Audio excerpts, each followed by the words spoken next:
The province has pushed the Okanagan down to a drought level 1 due to recent rain and cooler temperatures, but don't expect water restrictions to ease.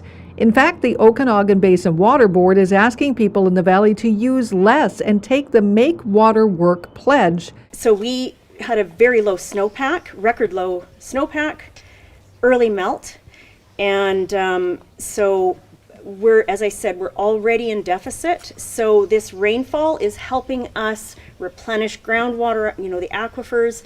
It's bringing some water into the streams, but it's still too early to know for sure what we can expect.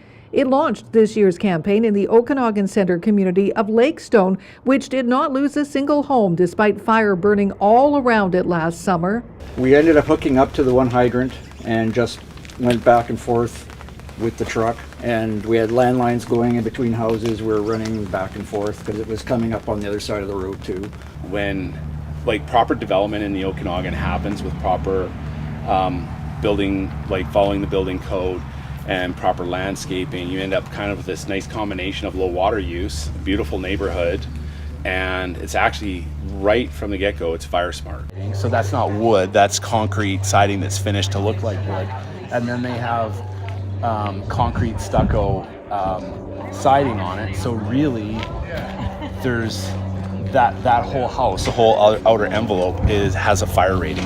1.5 to 2 meters out, no combustible materials around the house. And this one's a really good example where they have concrete pathways, and anywhere where the concrete pathways don't extend, they've actually put in a gravel barrier. And these are also WaterWise, so we've got barberry.